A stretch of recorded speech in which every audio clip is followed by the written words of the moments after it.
There will be a pause after about 40 minutes for Q&A, and then we'll continue. So we'll have 2 Q&A moments. But what we would like is to use the chat box to collect the Q&A, and I will be collecting and looking at it, summarizing and trying to ask questions that are all serve the most people.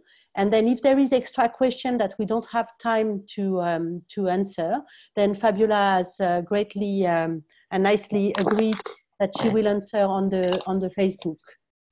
So on our Facebook page. So this session is recorded. It will also be posted on our Facebook page. I think, Kimunya, if you can put on the chat box our official website, that will be great.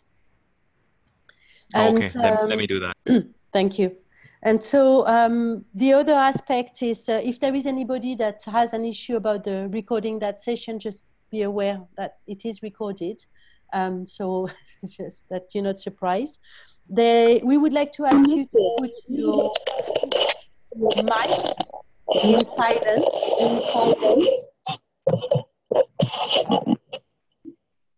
When you are not speaking. I've got an echo. Yeah. And then additional recording, the slide also will be shared.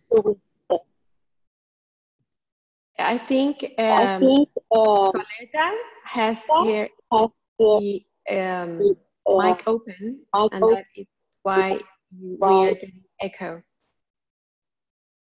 Thank you, Coleta. Great. Great. So let me now introduce Fabiola. So Fabiola Solis, I've been trying also to look at the website. I know Fabiola, she's my friend. And we've met while we were doing our supervision course last year in the UK, got very fond of each other. She's been my supervisor as well on this practice. But she's far more than that. And she's also a PCC coach. And she's a certified mentor coach, and as I said, a coach supervisor. She teaches coaching in a school, I believe, where you are working with other people, right? And she is Argentinian from origin, but living, no, not so. Ecuadorian. Ecuadorian, but she's living in Chile now. And she's a pioneer in developing ICF in Latin America. Not only she's been a member for many years, she has also preceded the Chilean chapter between 2015 and 2017. Correct me if I am wrong. Yes. And she has been representing the Latin America region as a regional coordinator at the global level in 2017. So she's well-versed in the ICF world. She's obviously passionate about coaching and learning, that I know because we speak a lot about it. And but also she passes that passion with a lot of calm and wisdom, and in a very non-imposing way. And I'm sure that that's going to come across today in how she explained what's ontological coaching. So your training is from ontological basis. Yeah. It's a coaching approach. Some of the coaches, I don't know if they hear, but I've heard since we've posted that we're doing this webinar, some have reached that they have also some experience and been trained, which I didn't know. So I'm very pleased to hear that we also in Kenya have ontological coaches. So that's great news. And then for the one that are here because they are curious to know what ontological coaching is, I give the floor to Fabiola. Thank you very much, Fabiola. Thank you, Safi, and thank you, Susan, for the invitation. Thank you for the patience to allow me to get better in my health. And now I'm full with energy to start this new year. Greetings for this new year and my best wishes of whatever you dream become true on this year. I will share with you today a presentation, and the way that I propose to you to go through the ontological coaching and the basics of it is in an interactive way. So in some moments, I will ask you to do some exercise, and you are free to do or not. It's an invitation, just that. And maybe we will be collecting and sharing the experience of that exercise.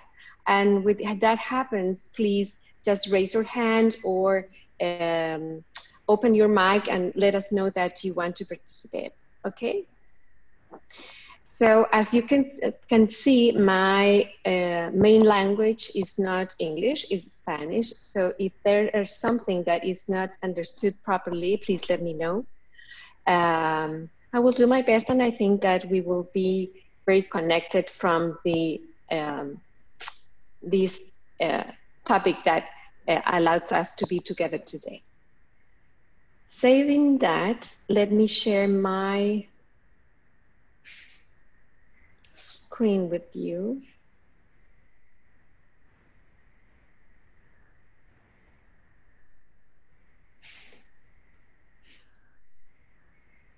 Okay. So first of all, it's interesting that you want to explore ontological coaching. We as ontological coaches as well, when they ask ourselves, what do you do as an ontological coach? It's not that easy to explain. And maybe the word ontological distracts to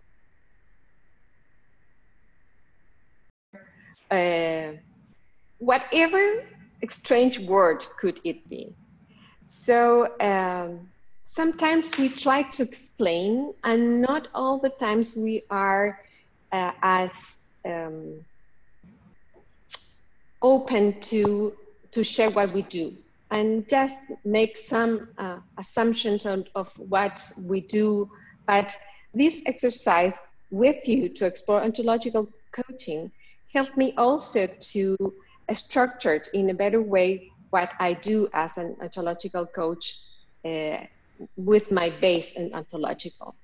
Even though I have now more layers, I find out in time that having the ontological point of view from the beginning helps me to develop new ways to look coaching and new ways to be engaged in another kind of methodologies. So let me ask you, maybe those who are not ontological coaches, when you hear ontological coaching, what do you think it is? Or what is your thought about ontological coaching?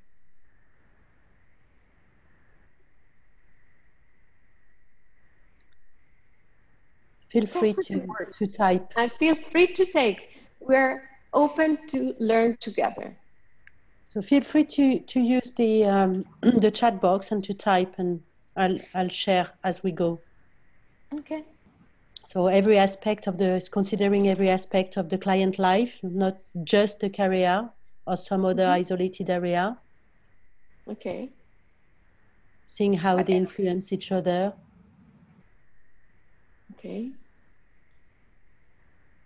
I know that it has something to do with the being of the coach and the client. The being, yes. Medical world, a lot about medical world. Yeah. Yeah. The whole being. Okay. Yes, there's something about that. And I will talk about the point of view that I have learned, which maybe could be different from another point of view about ontological coaching. But I want to share this because one of the things that we know as coaches here in Chile is that a lot of the co-creators of these ontological of this branch of coaching, they are from Chile. So sometimes you could hear about the Santiago School, that means that it's a branch that comes from here. The ontological coaching has two main branches, two science that brings another kind of view, and those branches are philosophy and biology. So how could biology and philosophy could get in together? Let me talk about something about that. Onto means being. So from the philosophical way of thinking, ontology is the philosophical study of the being. More broadly, it studies concepts that directly relate to the being, in particular, becoming, existence, reality, as well as the basic categories of being and their relations. Biologically,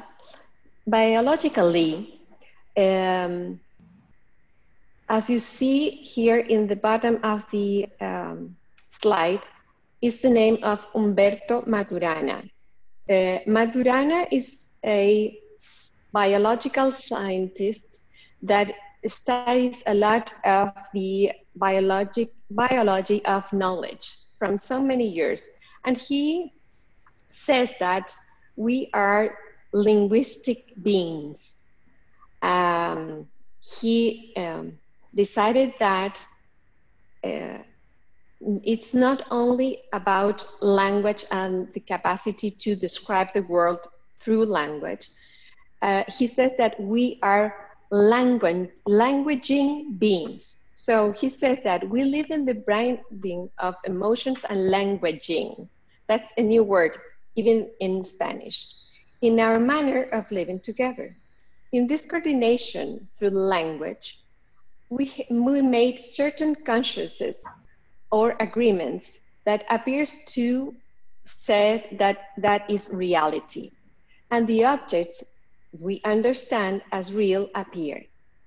He says that there is not objectivity at all. It's just what we see appears as a reality. So let's do an exercise. Let's take about 2 minutes. Each one of you, if you have something to write on or just to reflect,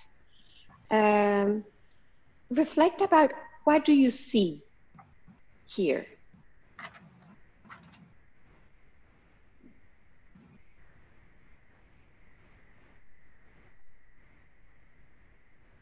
And you can write in the way you prefer to do. What is this that is here?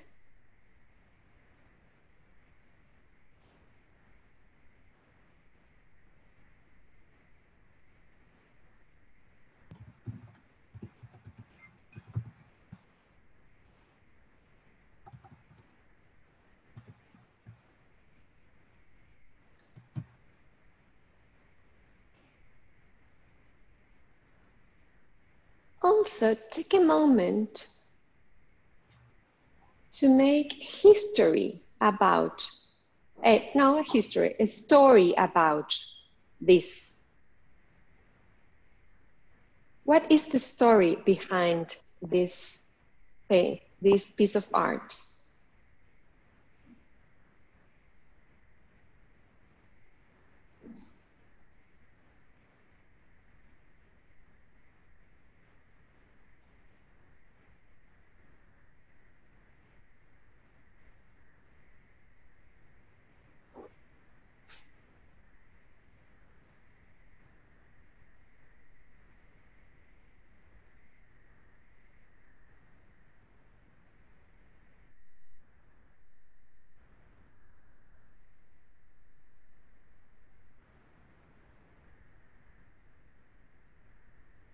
Just take your time.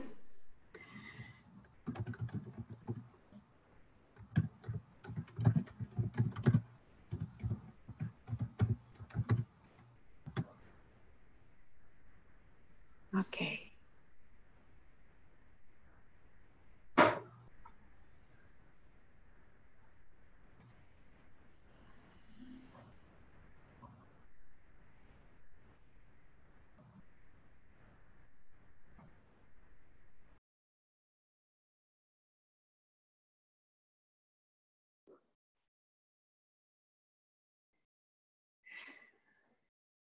let me hear something about what your story was about this painting. This is from an Ecuadorian artist called Endara. What's the story? I would love to have about 2 or 3 stories. If you could say it by voice, it will be more helpful. Mm-hmm. So can you raise your hand and maybe we can see. Can you see that or?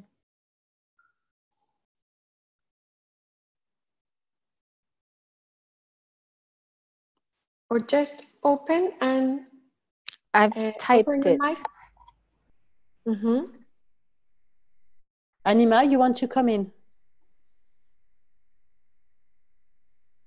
Sophie, are you going to? Go ahead.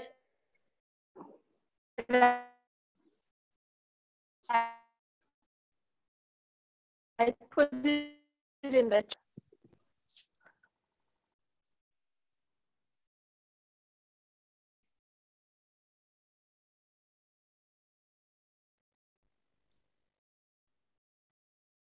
I can't hear Anima. Can anybody hear Anima?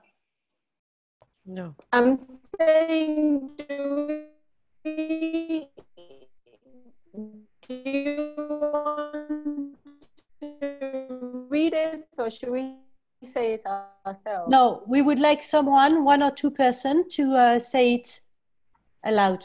But we can't hear you very well, Anima. Okay. So, can you hear me now? Yes, we can. Yes. Go ahead. Okay. So I put, it's a vibrant city. The story is like this city is a place of growth and promise with colorful lives, and people have traveled from far and wide seeking their fortune and their purpose in this place. That's the train in the clouds. So that's my backstory. Thank you, Anima. Who else?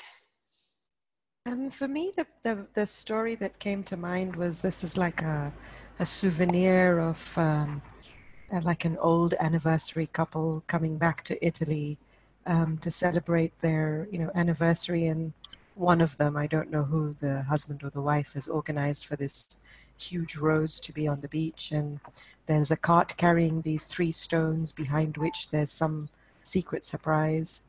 And the train is just reminiscent of how they traveled into Italy by train. And the village was part of it because there are these little balloons popping up from all the different houses. Interesting. Thank you, Shita. One more, please. I think for me, it's a story of connection, and the connection of vibrant life full of peace and tranquility, and of the freedom that is depicted by the balloons, linking up the beach, the village, and the countryside. So, as you see, we have one picture, just one picture. And from that, we have a lot of interpretations, different kind of interpretations. That's one of the main things that we, through language, make some differences into coaching. Let me share with you again. So, yeah. So there's the same picture, and each one of you makes some interpretation. Why is that? Why do you think it is that? Why do you think that we make different interpretations from the same picture? For me, I think it's because coaching is very situational, and views are very different, and it moves based on individual background and also the situation that is brought to the table. So it takes different tangents and different angles to situationally bring out the best from an individual to let him or her come up with his or her solutions to what he or she perceives, just like in this. Okay, great. And even if we don't think about coaching and just thinking about ourselves as linguistic beings. Who else wants to share? Why do you think we make different stories, say, looking at the same picture? I think it has a lot to do with our experiences in life, and also our interpretation can be colored by what you're currently going through. So, for example, if I'm going through a challenging time, I want this picture to mean hope and promise, and I may look at it that way because it resonates with where I am on the inside, you know. Or for example, if I'm maybe trying to grow a family, this will mean, wow, this is a place where I can, you know, have my dreams come true, raise children. It looks like a community, you know. So I think it has a lot to do with what you're currently going through, as well as past experience. That's my thought. Absolutely. Has to be with that and with this in particular. Because we are people that are not looking at something objectively, because objectivity doesn't exist in coaching, in ontological coaching. What we do is that we make an interpretation of what happens. And that happens, we say that is a phenomenon, a situation, an event, whatever. And for that phenomenon, we could have as many interpretations as people that are looking at that. So that interpretation is constructed by our culture, from the philosophical point of view, by our culture, our history, the moment we are facing, and from the biological point of view, the capacity or the ability that we will have to see from the point of view that we are allowed to see.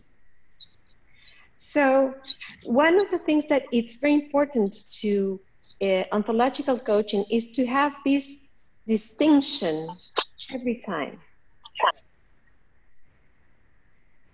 And when I say distinction, one of the things that the biologically point of view in coaching, in ontologically, is that our languaging distinguishes a way of inhabiting a human community and country. All distinctions are made by an observer. We don't talk about concepts or problems because they are more rigid. It's all about what could or what may we distinct a thing from another thing, from the observer that we are, or from the inhabiting that we are. And every being, every person is a legitimate observer. And the other person, the other being, is a legitimate other. There's a very important concept into ontological coaching through the Maturana point of view. The legitimacy of being other. And this legitimate other, with his or her way to navigate the world, is facing a truth in front of my truth. Saying that, what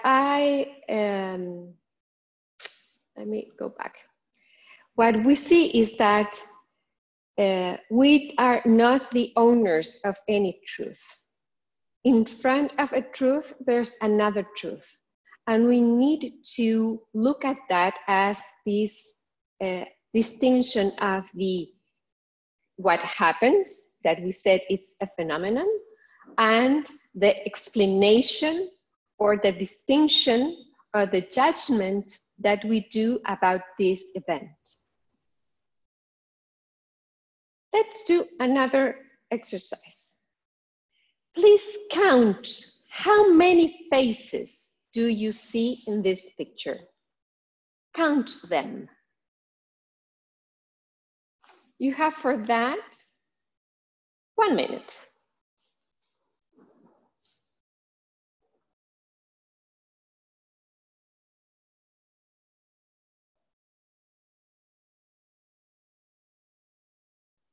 Look very careful and find out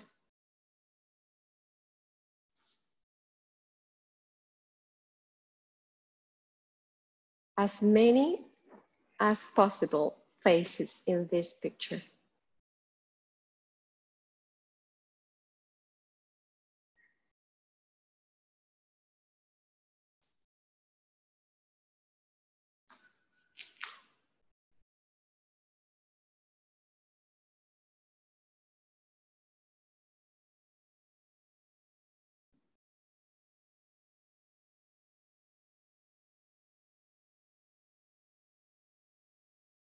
Ten more seconds. Look deeply.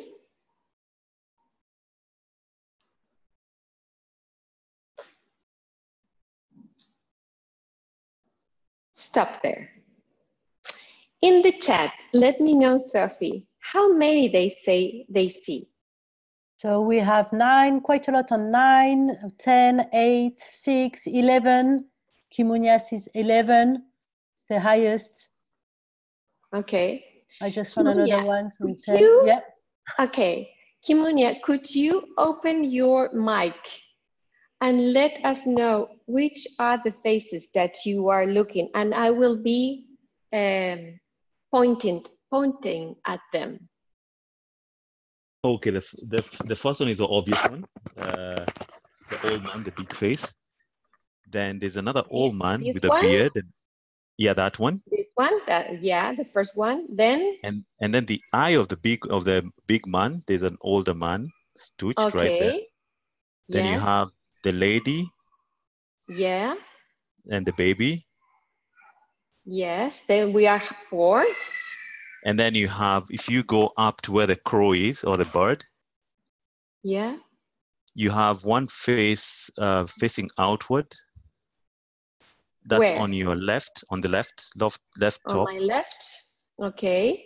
Yeah, if you take the mouse to the left, right there next to the pillar is two faces. There's a black face, a white face, and there's a white face facing the other way.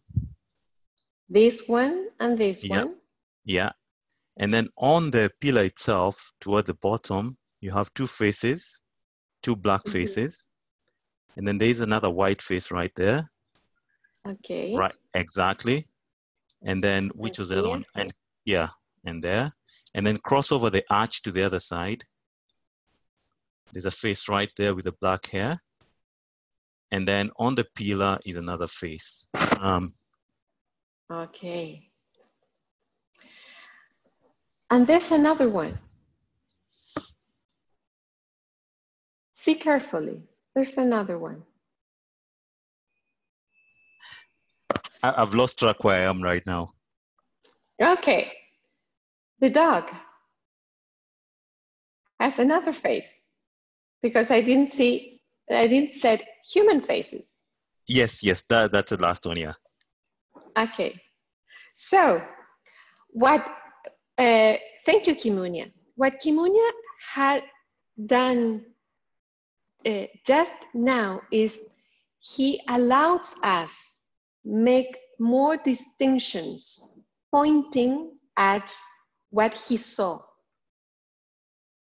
When you see only 7 or 9 and somebody comes and said, here's another one, he is making a distinction. And with that distinction, we are open to see more broadly what is happening here. Are you following me with that?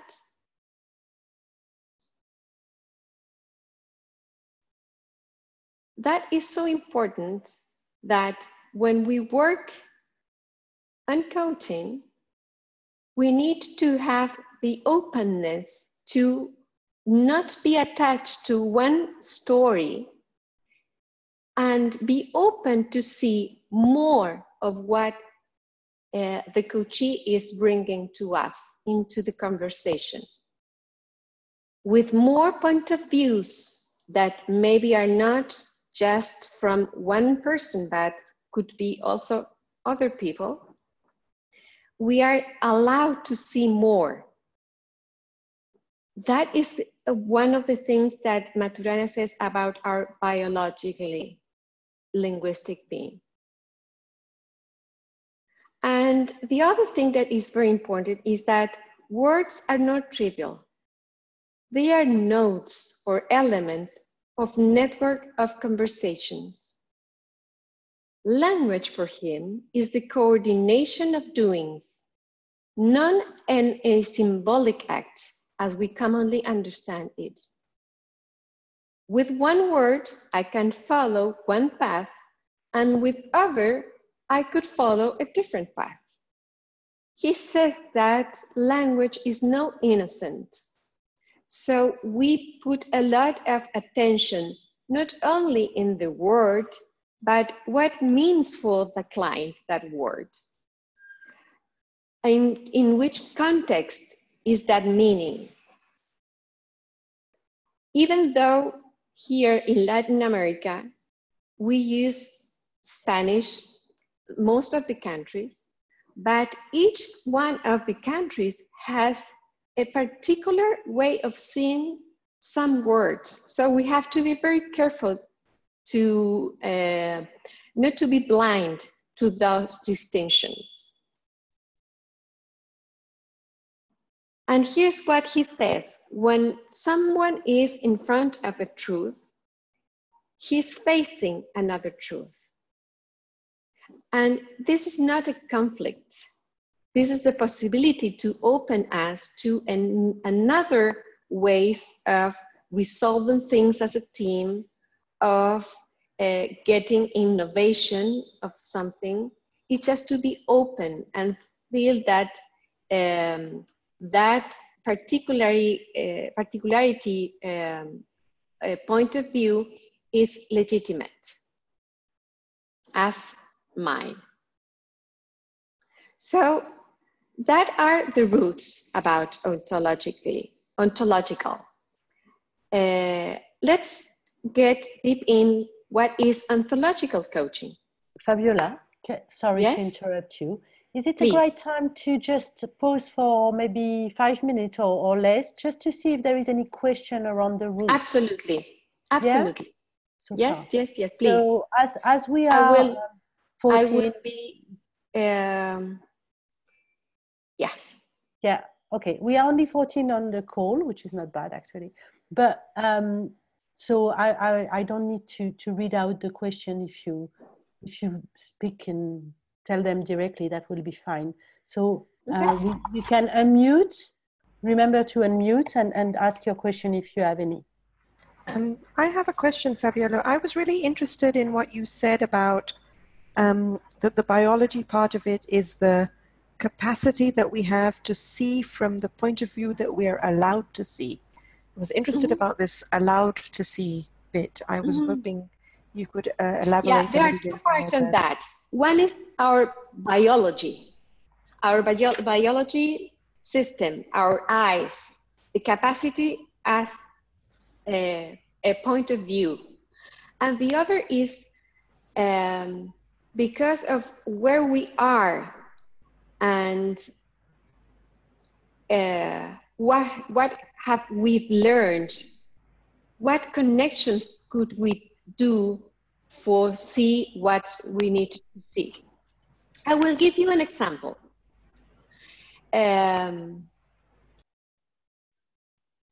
How many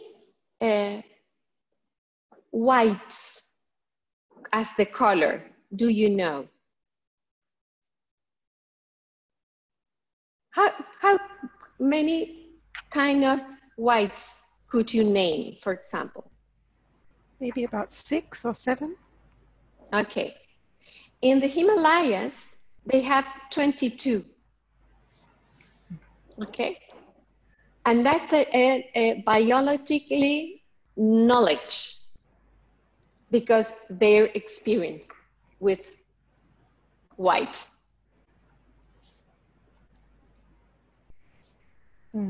So this has now also to this now one of the things that now within our neuroscience studies is seen is that with experience we are now allowed to make more neurological connections. And that's part of the biology part of the anthology.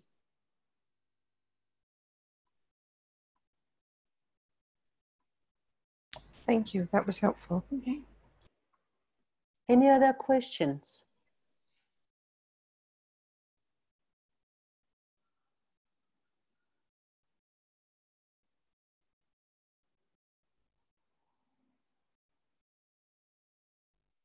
All right. Okay. Don't be shy. Please be open to questions. I can see. So, Mbite, you've raised your hand. Do you have a question?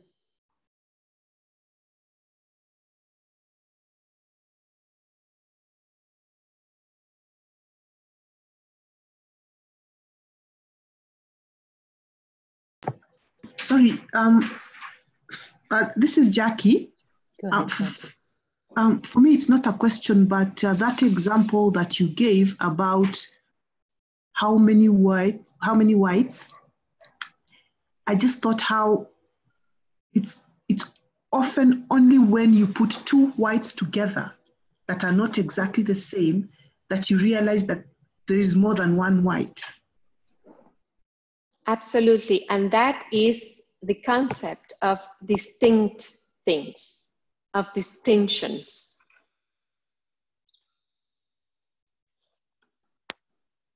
How you can put, for example, I for sure know that when you cook in your country, you use a lot of condiments that I don't know. I don't know the name of them. I don't know how they taste, but the result, I'm also sure that will be a great, great meal. You have some distinctions that I don't have in that route. I have a distinction about food that is proper about my culture. Let me put another example that is in another way, Jackie, maybe not in the distinction way. When you go and see a sky full of stars and you go with an astronomer, he or her will see something and will explain you about constellations, about the distance of the stars, and will say something about the particular colors of something. He has distinctions about that. And you can go to the same starry night with an astrologist, and he or her will see another map. He will see the constellation of Taurus and Sagittarius and Gemini, and will tell you some other connections in the same territory. Remember when you go with your car when it's broken and you know that something is happening because there has a noise, just a noise, and you go to the man who is expert in fixing cars, and you explain him or her, you know, when I try to start, the engine sounds strange. That's your whole experience of distinction. Sounds strange, sounds different. And he or her says, please start your car. Turn it on. And he puts his ear into the engine, expect a few minutes, and then say, yes, what happened is this and this and this, and what would you have to do is that and that and that. He has distinctions. He learned those distinctions. This clarify that terminology? Yes, yes, it does. Thank you. Okay. Thank you for your question. Great. I think we can continue and then we'll pause again, right? Okay, thank you, Sophie. So, what is ontological coaching? As I said, it's inspired by philosophy and biology. The philosophers that inspires are Nietzsche and Martin Heidegger, and the biologists that make a lot of studies about this are Humberto Maturana and Francisco Varela. Both of them are from Chile, but their work were done, I think, in the United States in the middle of the 1980 decade. This is a methodology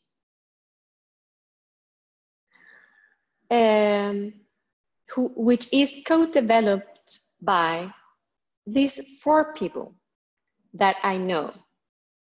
Maybe there are others that are enriching this, but which ones started it are these 4. John Searle, Fernando Flores, Julio Olaya, and Rafael Echeverría. These 3 are from Chile, and they developed their work on the United States. So here are some concepts about what they think ontological coaching is. For example, Julio Olaya thinks that ontological coaching is a method co-developed by himself, which is founder of Newfield Network. It is a holistic and effective way to assist people in discovering new possibilities personally and professionally, leaping into their full potential. Requires care and attention to linguistics, emotions, semantics, and coaching core competencies. Once you see a challenge in life in a new way, as a new observer, you discover new approaches to the challenge. One of the things that we work as ontological coaches is to facilitate that the observer who is our client becomes into a new observer. He's not a different person. He just is open for new distinctions and then for another actions. Newfield Asia, and you will know that, I don't know why, more of the foundation schools are called Newfield. Some are related and some other are not related. They say that ontological coaching is a practice that facilitates the emerge of new possibilities in the personal and or professional life of an individual or group by making him aware of his participation in the construction and co-creation in the reality he perceives. More simply put, ontological coaching addresses the concern for more effective actions while also addressing the concerns of human soul that are mostly left out of our learning practices today. As you could see, they emphasize in two things: that the coach facilitates the emergence of new possibilities. And the other thing is that they address the concerns of the human soul that is mostly left out of their learning practices today. That is maybe because as in our cultures, the language itself is more valued as emotions or semantics. But hopefully this is changing. Let me put some diagram that will help us to know what we do as coaches. This is called the OSAR model and is made by Rafael Echeverria. What he says is this: we are human beings. We are this observer. We are this inhabitant of the world. And what we want to do is to get some results. Yes? Okay, in this part, I want you to open your minds and be with me constructing this model. It's not about being, to have certainties, it's just to explore together. So, when you want to get some results in your life or in your personal development or in your profession, what do you do to get those results? I hear you. I'm here to hear you, hearing you. Create visions. Okay, create visions. What else? Set goals. Set goals. Goals is a result also. A vision is a result also. What do we do? Turn attention. Dream. Make time to think. Think, okay. Dream. And then after thinking, what do we do? We act. We act, exactly. We make actions. Mm-hmm. So this observer from the world make some actions to get some results. Yes? Mm-hmm. And what happens when those results are not satisfying this being? What does he review?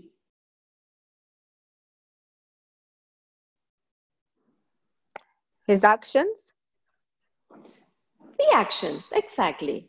He goes and reviews the actions and says, maybe I'm not doing the right thing to get this result. So I will improve or innovate the action. And he could make some advances in that and get a new result. Yes? But what happens if even changing all the actions, his or her results are not satisfying, are not the goals that he or her wants? What do he or her will need to review? His assumption. Okay, assumptions like what? Mindset. The mindset, yes. Okay. So what he does in ontological coaching is that we are going to review himself or herself completely as a being, not only his assumptions, because assumptions, as we in the follow we will see, are part of the language. But also he will review his mood about this, his emotions about this. And also in coaching, we will review his predisposition in motion, his somatic part. And we call, when we change the actions, a first level learning. And when we go and review this observer, we see that that is a second level learning. Also known, the first level learning, as a behavioral learning. We change our behavior, our conduct. And the second level learning, we look at that as a transformational learning. And what happens when we are working not with one person, but with a team? What we will need to do?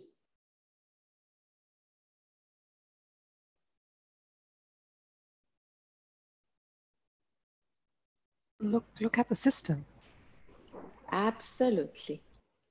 We go then and go and see the system, the complete system, because an organization is a being too, with his own body, his own emotions, his own moods, and his own way of thinking or languaging. As coaches, you may experience that in some organizations, there are some words that are not used. Also, you maybe will experience that in some organizations, there are some kind of emotions that has a good marketing team, and some other emotions that are not allowed to be on that organization. So we review the whole system. This model is called the OSAR model, because this is the observer. Any questions about this? No? Okay, if not, or if you have them, we'll review this again. And when we see this observer, what are the domains that are constituting this observer? In ontological coaching, we said that we have three interrelated domains. Those are language, emotions, and body or somatics. These are interrelated and in a coherence experience, in a dynamic experience. This illustration is just an static illustration for showing you how they are related, but in real life, they are in movement all the time. Also, in this illustration, you may see that they are equivalent in size, but sometimes because our history or our development in life, maybe we could have more developed the language domain, or maybe we are more developed the body domain, the somatics domain, or maybe we developed more the emotional domain. It doesn't mean that we are not allowed to balance them. It's just to know that sometimes when you have a client, you have to check which is more evident for you. It doesn't mean that he or her doesn't have it. And let's be deep in these three domains and start with language. From language and through language itself, we make distinctions of existing reality and build a new reality.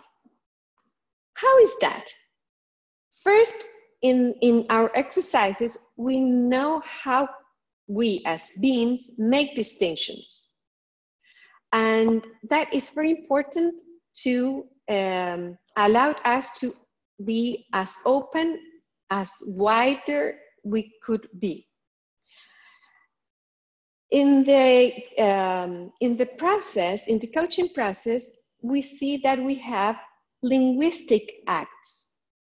Which are linguistic acts? Are ways of act through language. And we have affirmations, declarations, judgments or interpretations, petition and offers, promises and commitments.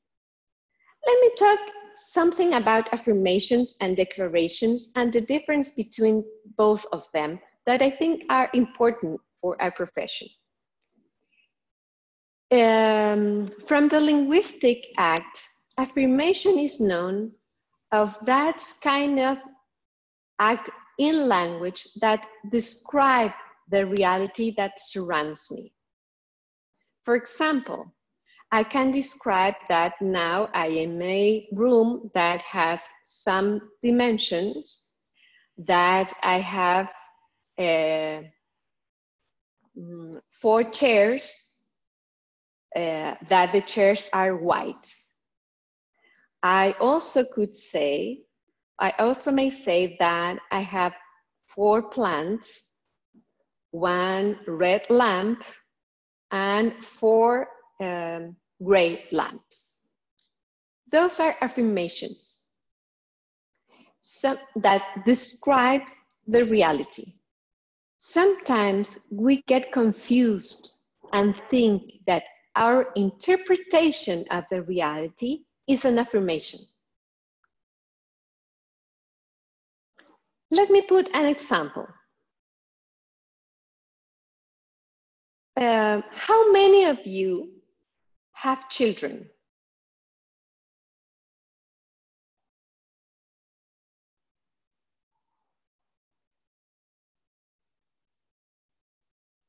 I don't know if you raise your hand or you put in the chat, but I think many of you have children. What happens when your child, about 9,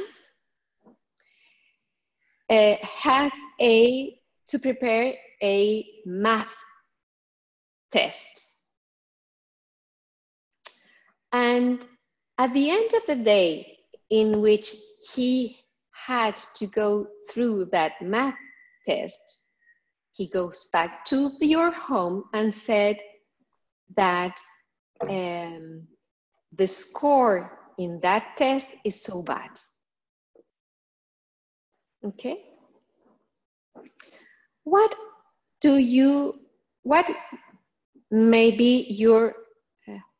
could be your reactions for that? And you are allowed to speak out loud.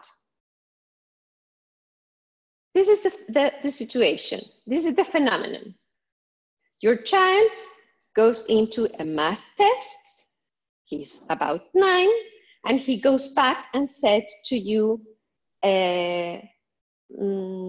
my score in that test is bad.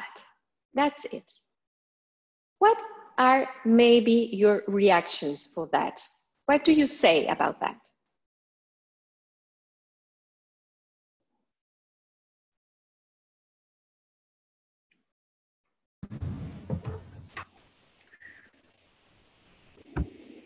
So typically for me, what I would do is I would be very upset, I'd be miserable, I want to go in and help her, because my experience with maths was I never passed. And I never got beyond 25%, and always maths is impossible. And she's not going to win, and that's my experience. Okay, so what I'm hearing is that what you said is math is difficult. Math is difficult because I couldn't pass math when I was studying. So I will help you because math is difficult. Thank you. Give me another one.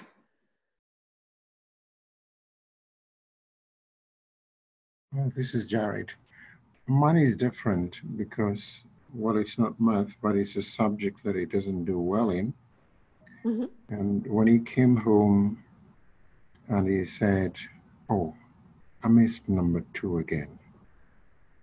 And I said, so let's see how you missed it. Mm-hmm.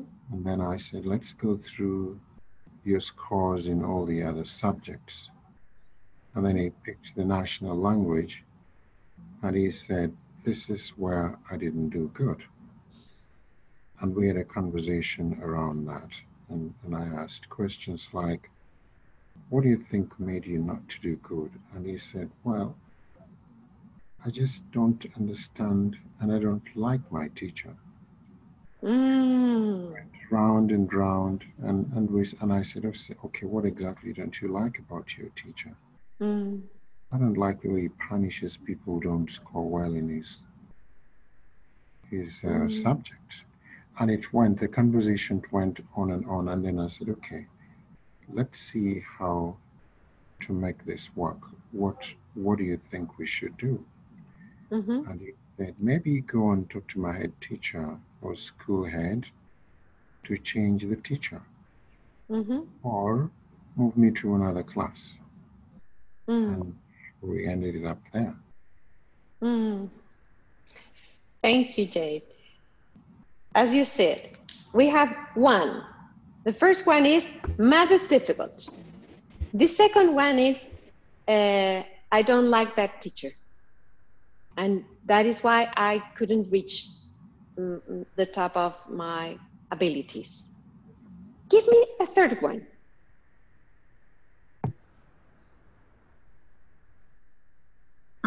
This is Jackie. Mm-hmm. And I mean, in this case, it is a high achieving student who is not happy when they don't score above 90%. And it's like you already have a very good scores. What more do you want? Mm. You know, and then she says, okay, the thing is, the last one I got 96%, and now I need to maintain that standard. So it ends up being, okay, I expect a lot from myself. I have already set the bar very high for myself, and I have to maintain that standard. Mm. Okay, so let me check if I understood you well. It's about your child's standard or your standard? The child Okay. herself. Yeah. Okay, so there's a third one. I don't like to lose in math because my standard is the highest. Yes. So the problem is not the math, the problem is my standard. Yes. So as you see, the phenomenon is something happens with the test.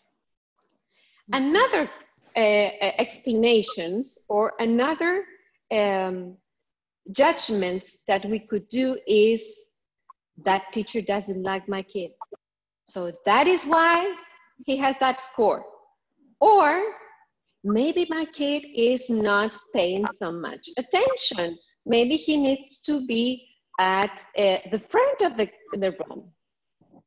Another explanation is maybe my kid does not prepare himself or herself in a better way because he was playing or so.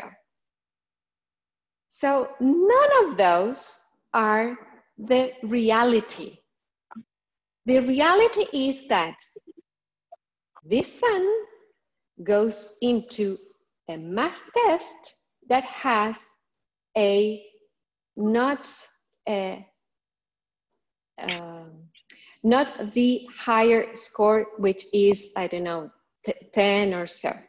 That is what happens. That is the phenomenon.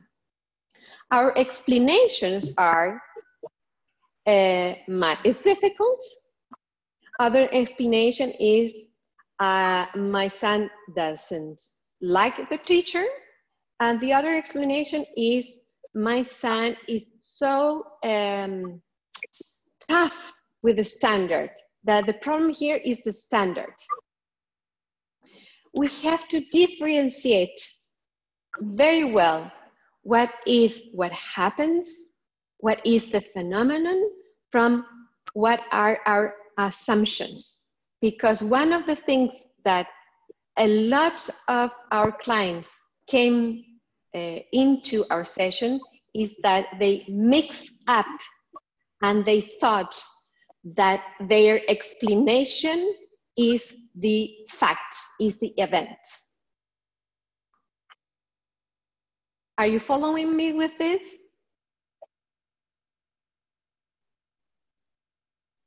Yes? Yes. Okay. Yes. Okay. So affirmations are things that we could see in a conventional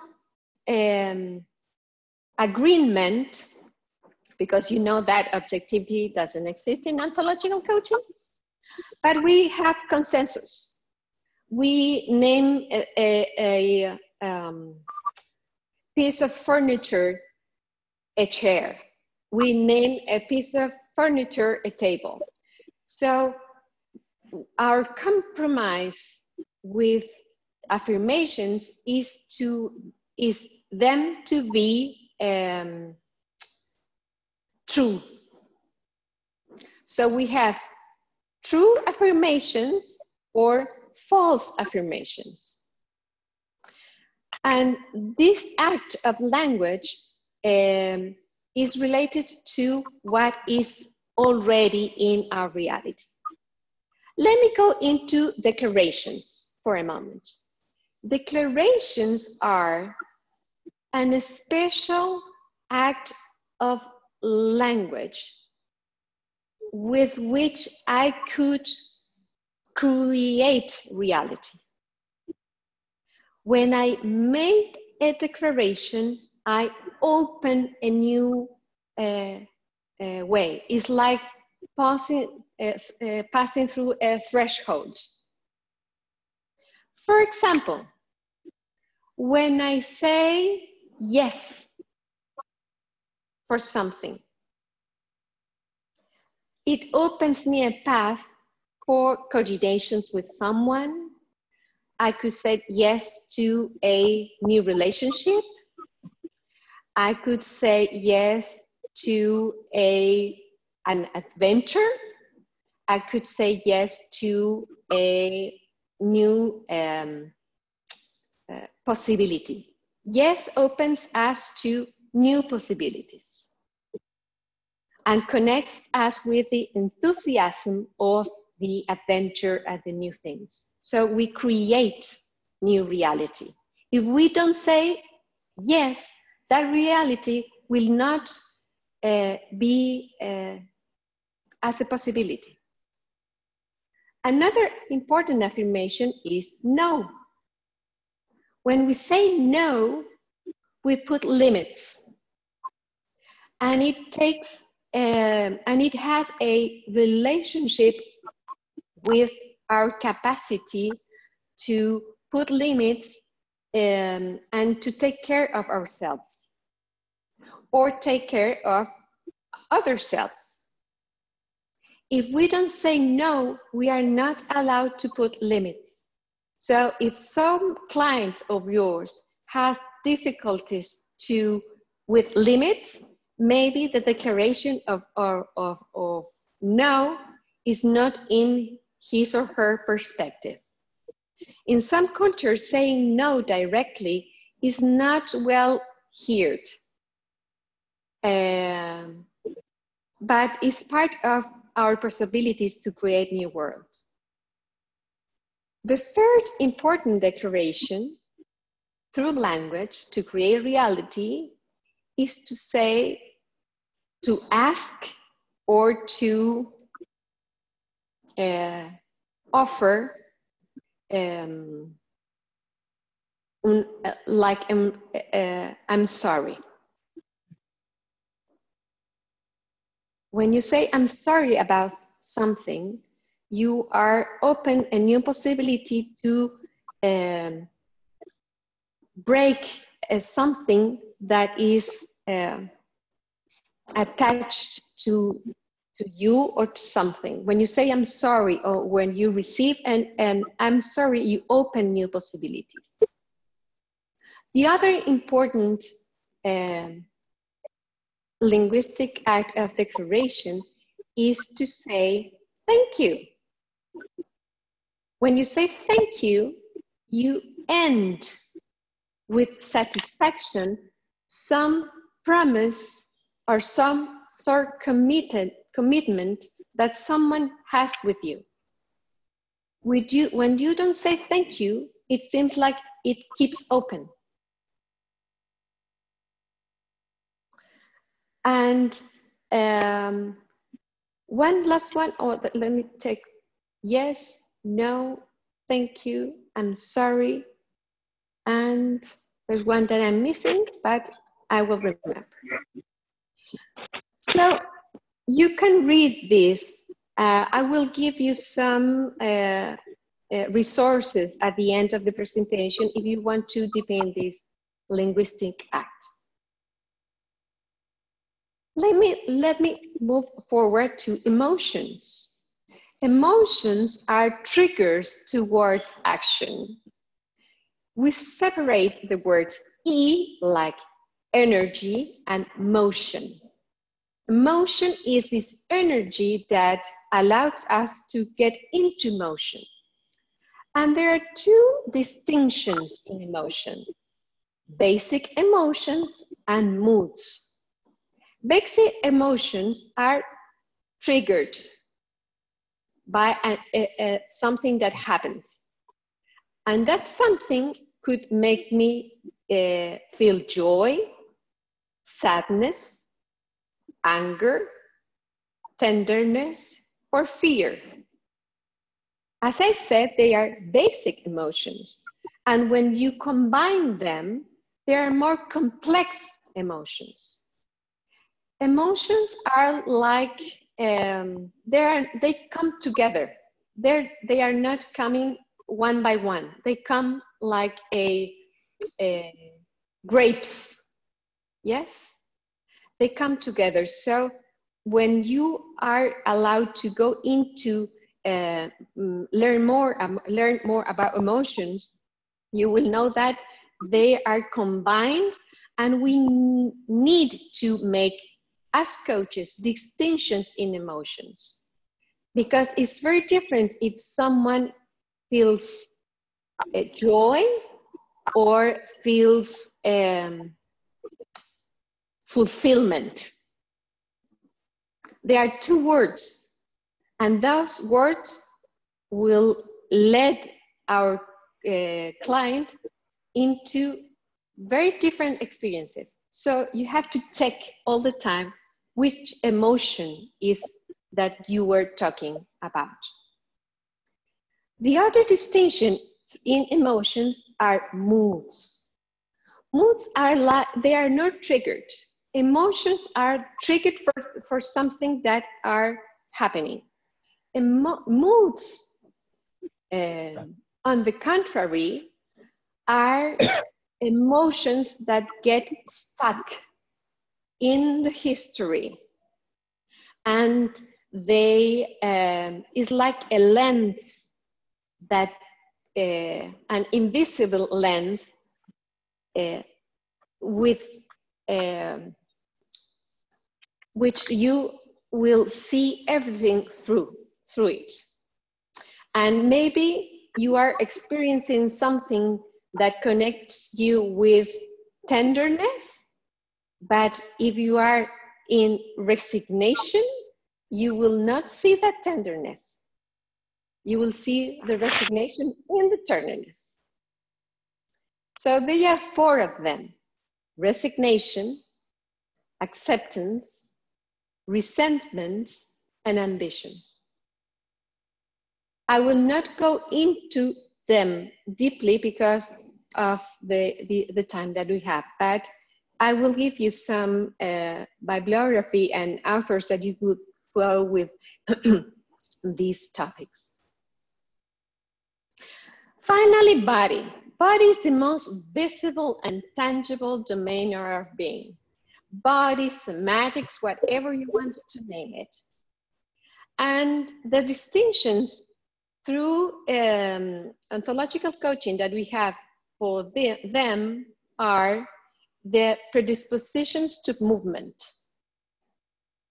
What is this?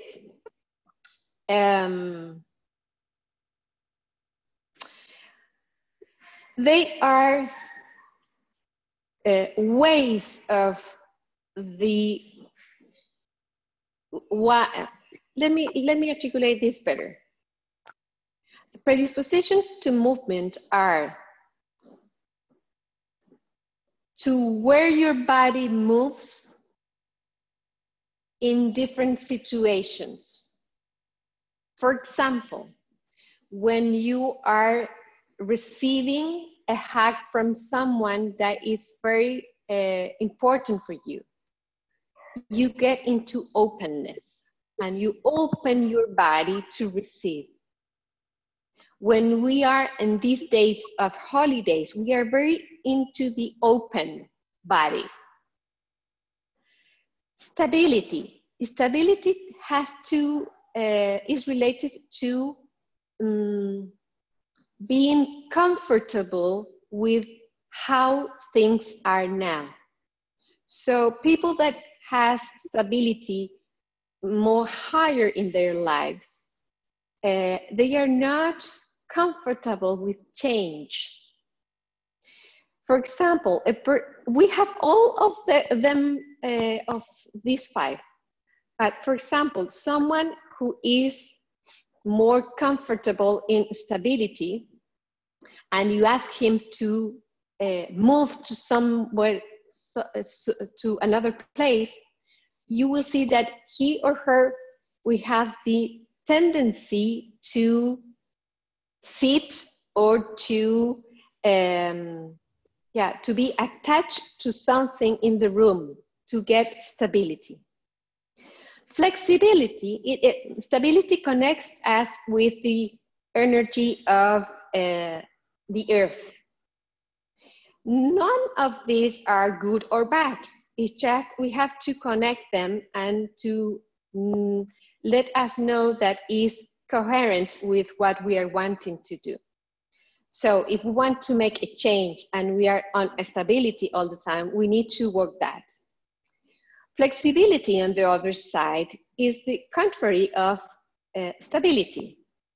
If we think in an element, it's the air. And the way the people that have flexibility as the first predisposition to movement is they are moving so fast, and the kind of movement that they have is very changeable. They don't have any pattern at all, and they go into the earth. They could be very creative, and if you want creation, that's great. But if you want to concrete your creation, you need to balance with stability. Resolution. Resolution is a predisposition to movement that moves us towards our front. It's like when you have a goal and you set for that goal and you know exactly what you want and you run for there. Remember when an animal is going to eat another animal, and the felines has this very at the top of their fingers. You see that they are very concentrated in what they want and go forward that. It's very important to advance, to go through what you want to go, to keep your goals in mind. And sometimes when you are with a higher resolution or in distress resolution, you maybe not see that when you go so fast as an arrow, maybe they are people that you are now seeing that are around you. So, for example, in leadership, it's very important to work with resolution to balance that. Openness, I already told you, and center is this point into the center of your body that is ready to go to stability or to flexibility or to resolution or to openness if it is needed. It's a more conscious space, as we call centered. In Latin America, it's very common that when we work in ontological coaching in groups, we start with the center, the centering. That is to get us allowed to our body be in the room and ready to work. I don't know, Sophie, if you want to make a pause. Sorry, I'm unmuting. So is there any question? I'm just also conscious of the time. So we have half an hour, and I'm not aware of, I don't know how long is your presentation and how much are you comfortable to just check in and see if there is any question here? Yeah? Okay. So any question?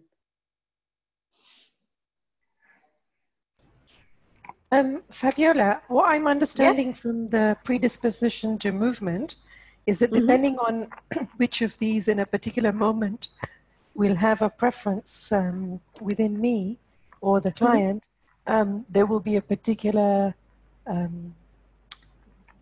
visible body action that will kind of give us a clue into this. Would you be able to give a few more examples of that? Yes. For example, let me talk as a coach, and knowing that we are colleagues. During the session, did you notice that at some point you are more, you rest your back into the seat and you are allowing the client to talk and develop? That's from an openness predisposition for movement. There's another time in which you bring your flexibility. And with that flexibility, you start to explore with your client. And in that part of the conversation, you maybe experience that your movements in the conversation are more. You are moving more.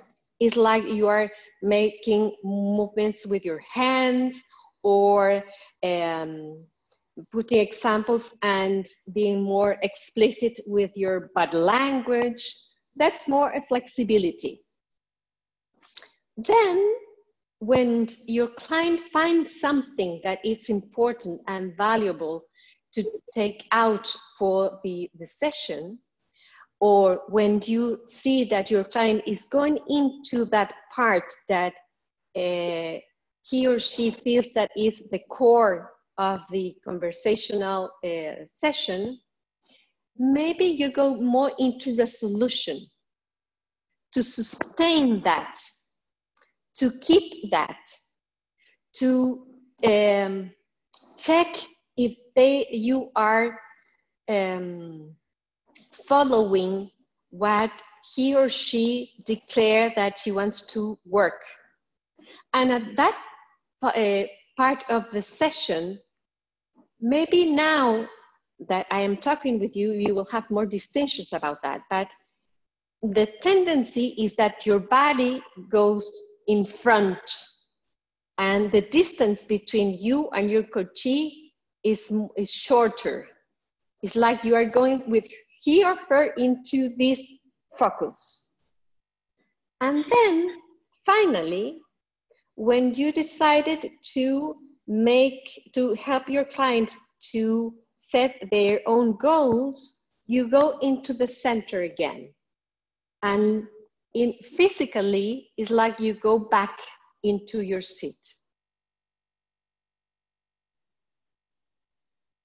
That example is useful? Yes, thank you. Okay. Any other question?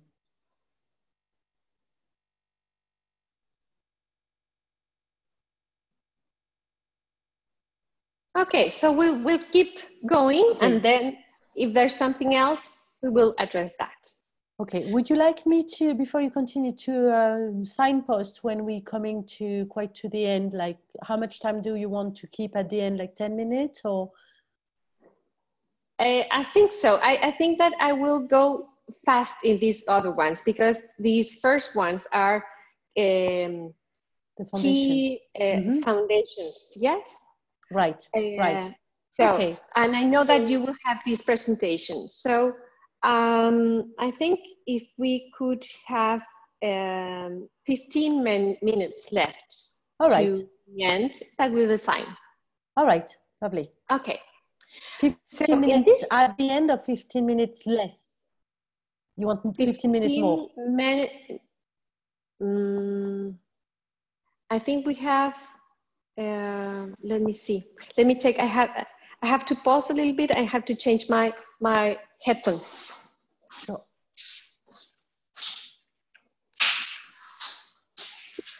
They are announcing me that they are low in battery.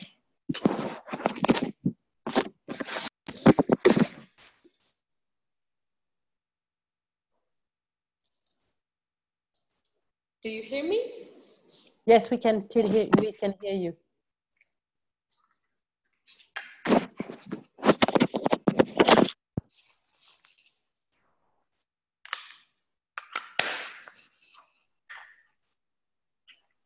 Okay, do you hear me now? Yes. So we give you 15 minutes, right? Yes. Good. Please. Okay.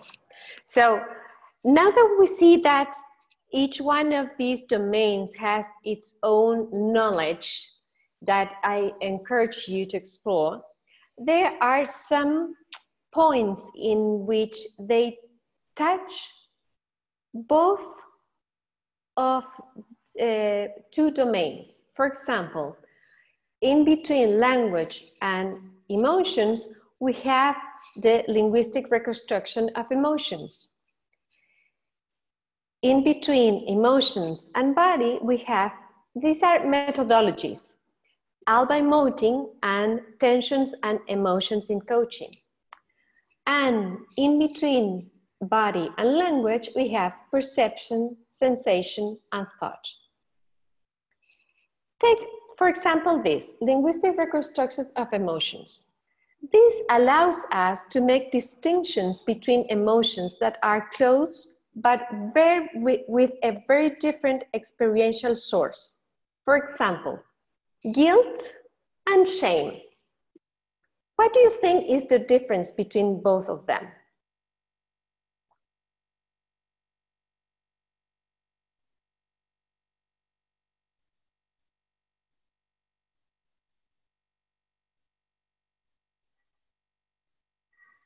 I think guilt can be very personal and inward, but shame is outward and involves people's perceptions of you or your situation. Absolutely. It's like this. The fact is, or the phenomenon is, there's something that happens. That happens make me react in some way. That reaction compromises my own principles, my own personal values and principles. So my emotion is guilt. On the contrary, something happens. That happens triggers me to do something. This that I do is contrary to the values and principles of my community. So the emotion is called shame. So what we do with our coachees is to get into deep differentiation of emotions, helped by our language. Let's explore something about tensions and emotions. This is between body and emotions. And it's about this. The same emotion root will have different levels and names in relation to the body's tension. For example, it's the same root, but in a lower tension of the body, we will see that we have a tension for something. And then we may feel concerned about something. If we higher the tension of the body, we could feel alert. Hiring more, distress. Hiring more, the same root, it's called fear. As you can see, fear is almost in the middle of the path. But if we higher the tension of the body, the sensation is anxiety. With a higher tension of our body, anxiety becomes into panic. And the higher tension of that is terror. And it's the same root of emotion. So you can see the body of your coachee and ask him about or her about how does it feels, to know exactly of what emotion are we talking about. Finally, in between body and language, we have first a perception. Then this perception becomes into a sensation. Then this sensation becomes into a thought. And then this thought goes into an action. And I ask you to do with me a very short example of that. You don't have to report this. It's just a personal exercise. Just please follow my instructions in this. Find in front of you some object or some point into the wall, it may be, or into the window, or an object in your desk if you are in that place, or an object in the room that you are. Just perceive that. As a perception, what you will see is how it is, which color it has, which texture it has,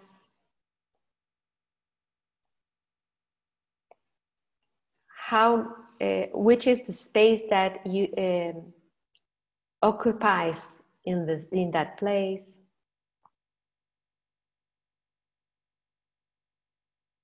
Now we go into the sensation. How makes you feel this object? It could be a memory. It could be an actual emotion. It could be an emotion that you will vision.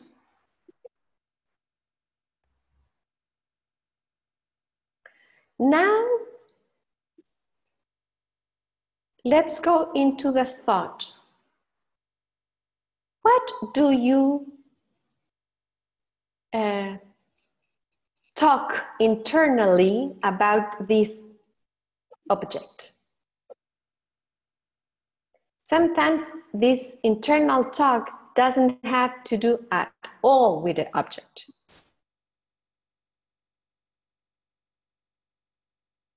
Just listen. Listen to yourself. What is your internal talking about this? And at last, which action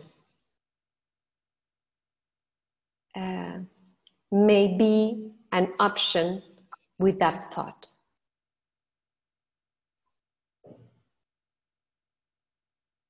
Okay. This helps us to, again, distinct our perception, our sensation, and our thought. For example, I will give you a quick example. I could see a bug in the wall. And I will say, I could say, and I just kind of have a description about this little bug in the wall.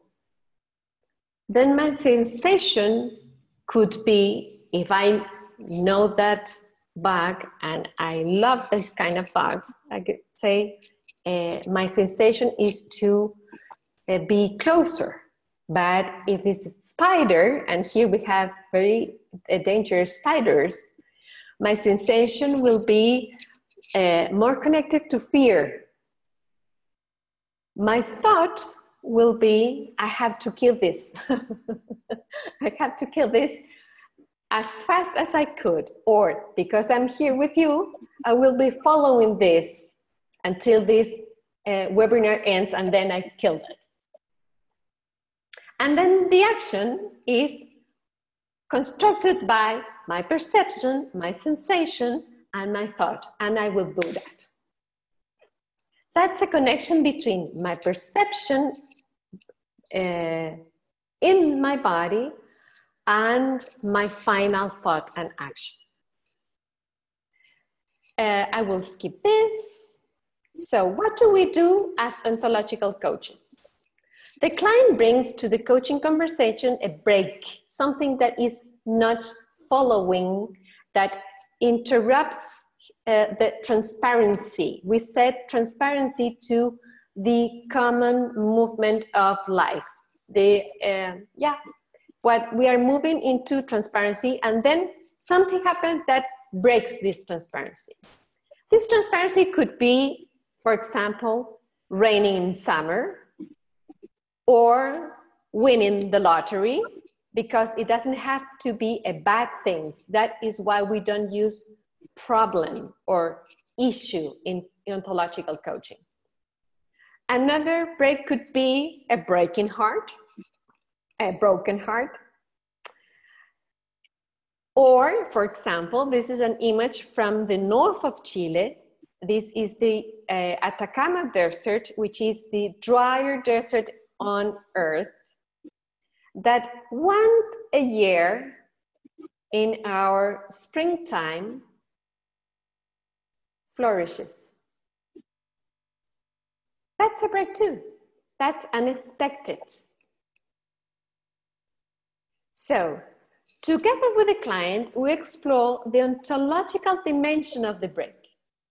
That is to say, who is this being for whom what happens means a break?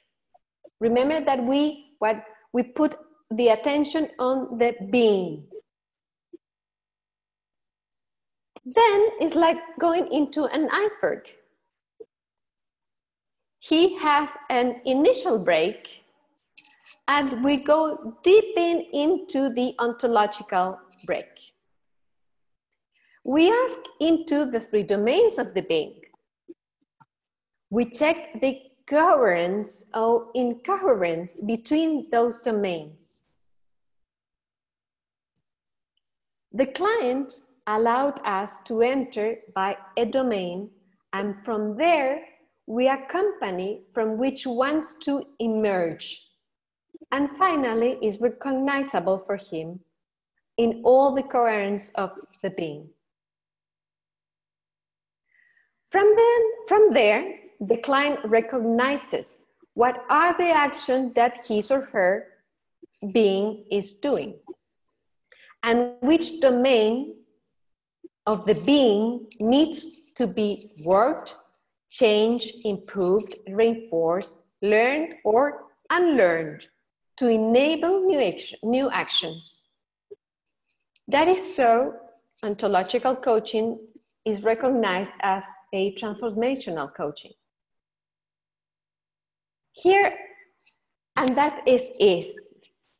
Here are some resources that I will let you, with this presentation, if you want to deepen this line of coaching. So, thank you very much. I will stop sharing and open to your questions. All right. Thank you very much, Fabiola.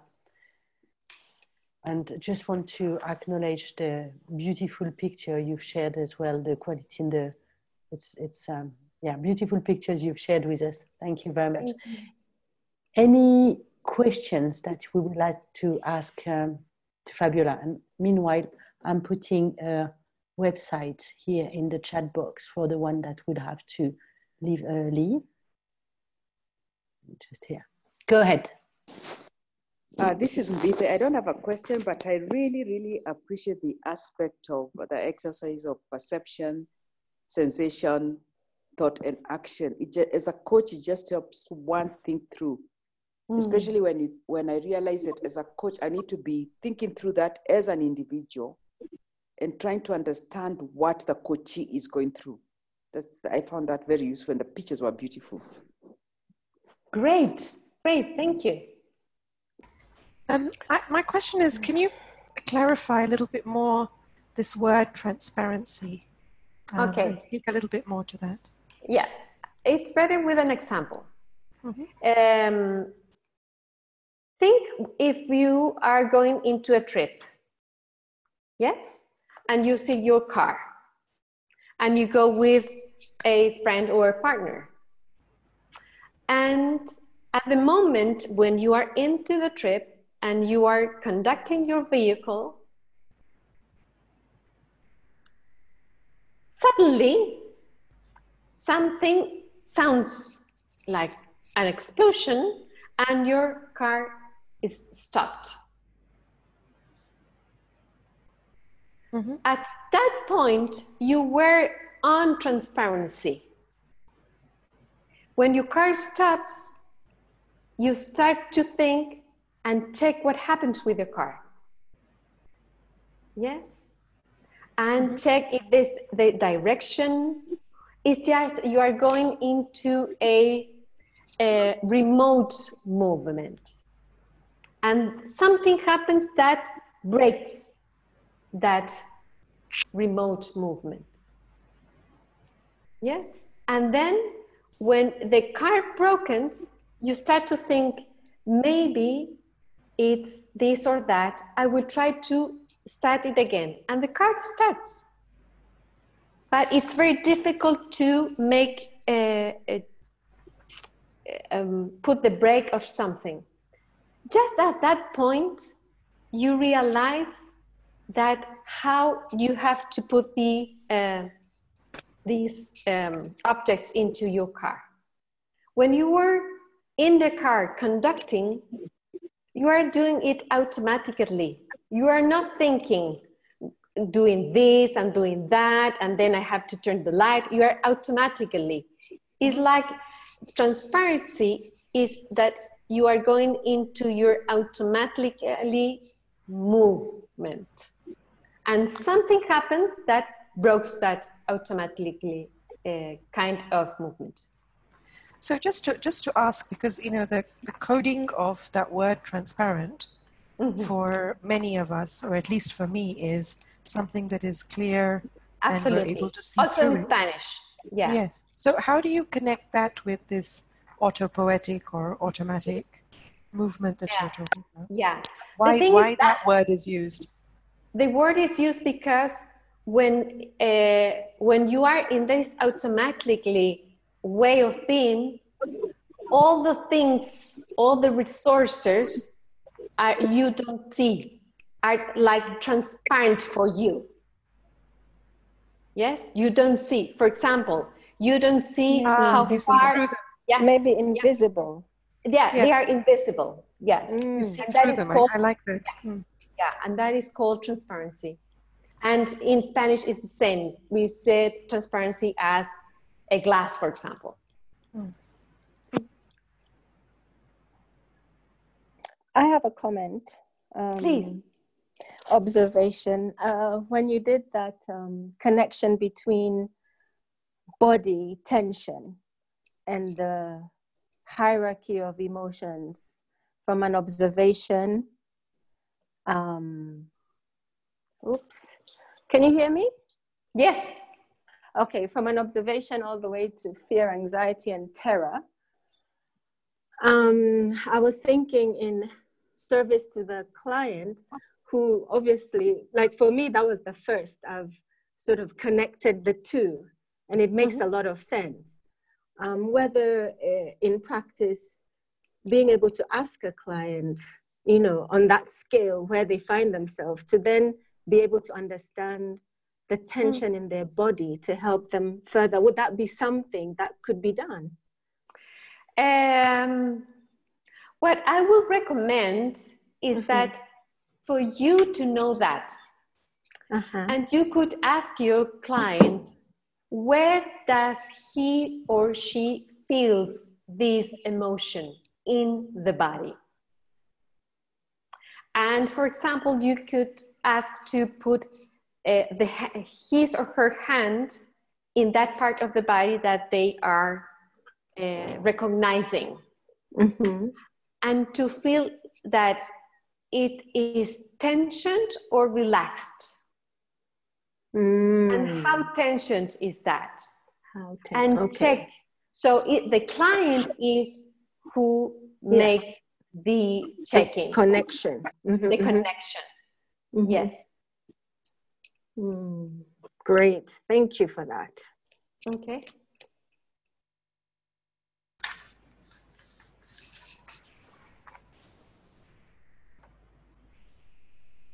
Anything else?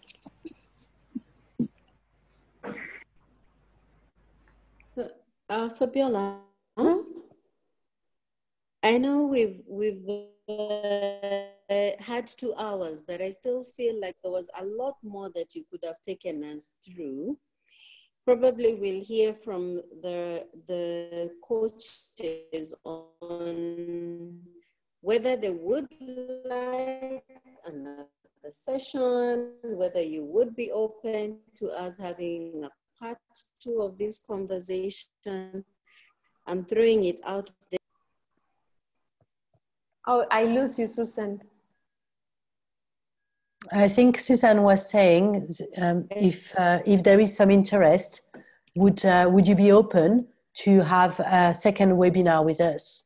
Absolutely. Maybe later on. Absolutely.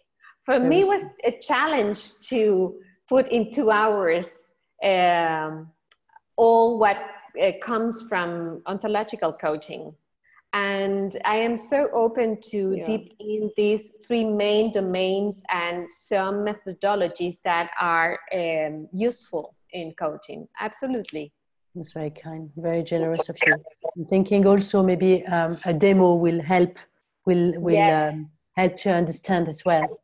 Yes, absolutely. Okay. Yes. Meanwhile, if you have any link or any recommendation on a YouTube demonstration of ontological coaching, I think that would be useful for us to also see how it is in practice, in action.